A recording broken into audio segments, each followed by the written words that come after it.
Hi,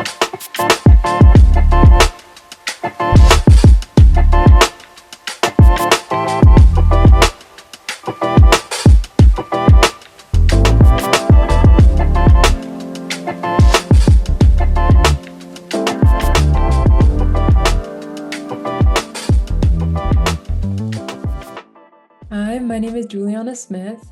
I'm a high school senior at Long Reach High School, and I have a current internship at Concierge through the Howard County Intern Mentor Program. My research right now is covering the impacts of radon, health, and indoor air quality. Okay, so I'll be going over what radon is, the impact of indoor air quality, and then my internship and current research. Okay, so in 1904, the element radon was found while being emitted from radium. Radon forms from the decay of uranium and other minerals underground, which are located in natural substances. According to the World Health Organization, radon is the second most common cause of lung cancer. Radon breaks apart DNA after reacting with water, eventually transforming into highly reactive oxygen and further entering the body through inhalation or swallowing. Okay, so radon can enter a home in many ways, but buildings are often more susceptible if there are cracks or fractures in the foundation. As you can see here, your home can easily trap radon inside, which can eventually build up. This is one of the reasons why maintaining healthy indoor air quality is so important. Ventilation, for example, helps to bring fresh air into the home while also moving radon out. However, radon is just one of the many factors that can impact indoor air quality. Ventilation and other indoor air pollutants are important to be aware of as well. Children typically have weaker immune systems, so unhealthy indoor air quality can lead to more school absences and more cases of asthma. However, vulnerable areas such as low income may not have the resources to address this concern, which is why it's a problem. So in my internship, I've been collecting data for radon, carbon dioxide, particulate pollutants, and other factors in indoor air quality. I have also worked on weekly research papers surrounding topics related to indoor air quality based on the data I've gathered. A radon loan program was facilitated to spread awareness about radon to individuals, such as my intern mentor teacher, and then my peer at school. As stated previously, I've collected data for radon, carbon dioxide, and particulate pollutants. The Atmo2 Pro monitors particulate matter. The Radon Monitor monitors short-term and long-term radon over a 30-day period, and the AirNet 4 monitors carbon dioxide emissions. So my current research question for my intern mentor class is, what are the vulnerabilities behind radon's exposure impacts on health?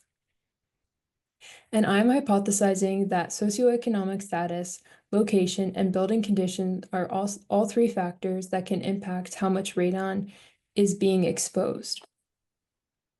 I will be collecting data through external sources with samples covering high-risk areas for radon exposure.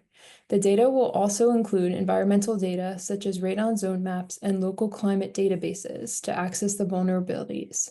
Then a visual representation of the data will cover how much the vulnerabilities can affect the amount of radon in an environment. But what can you do? Simply leaving your shoes by the door can reduce the amount of dust tracked into your home from outdoors. By taking action to improve indoor air quality today, you can protect yourself and the health of others from radon and other unhealthy indoor air quality factors. Thank you. Great job. Great job. All right. Wow. This was awesome. Very good. Very good. So I do have a couple of questions for you. Do you have a few minutes? Yeah, sure. Okay, great. So out of all the environmental hazards that we can't see, smell, or taste within the built environment, what made you choose radon as the subject that you wanted to cover today? So it's really interesting because before my whole internship, I had no idea what radon was or anything to do with it. So after learning about it through like my internship, I just wanted to learn more about it and also explore what makes radon exposure so like more susceptible in some places compared to others.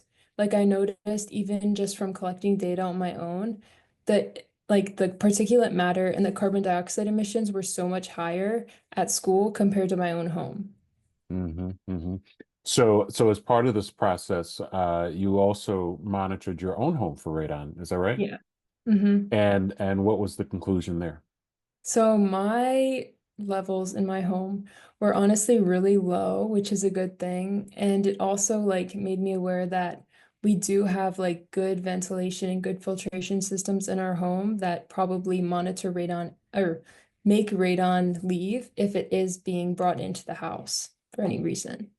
Good, good. So I think you monitored at your home for about 30 days, is that right? Yes. Okay, great. And then you said you were part of the Radon Monitor Loan Program. Talk a little bit about that and talk a little bit about the results that you found from loaning the monitor out and kind of how long did that process last? hmm So I gave my radon monitor out to my teacher at school, my intern mentor teacher, and she lives in Baltimore City. So I kind of expected her levels to be a little bit higher than mine just because like Baltimore City is more polluted in general, unfortunately. But she kept giving me back like the data each week, but I noticed that the levels were staying the same and they were also pretty low. So that was really surprising to see and a good thing. Yeah, so that's the thing about radon is there's, the Environmental Protection Agency puts out a radon map that says across the country which areas are more prone to radon than others, but they also say that, it's one of those things that you got to test it. You got to Mhm. measure to find out if you have it or not. So it was really good to see that you didn't have any. So it wasn't that you didn't have radon Mm-mm. at The your levels home, were or just, the yeah, levels were not at a harmful rate as to what the EPA or the World Health Organization would say is an unhealthy number. Do you remember what those numbers are for the World Health Organization and the EPA of if the readings come in at a certain amount where the property should be mitigated? I am not sure, no. Okay, so 2.7 picocuries per liter is the World Health Organization number, and your home and your teacher's home came in way below that. hmm And then 4 picocuries per liter is what the EPA says is the level that should be mitigated. hmm And I believe there were other members of our cohort that had radon. They did discover radon at their home, and then they since have gotten it mitigated as well. Is that right? Yeah. Yep, yep.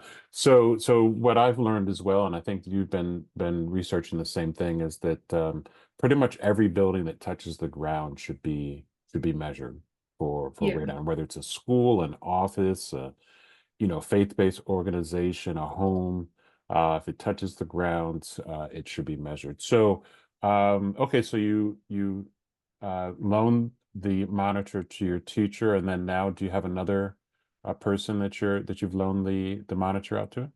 Yeah, I gave the radon monitor to one of my friends who lives near me. She Okay. lives in like a townhome, so but like it's closer to me.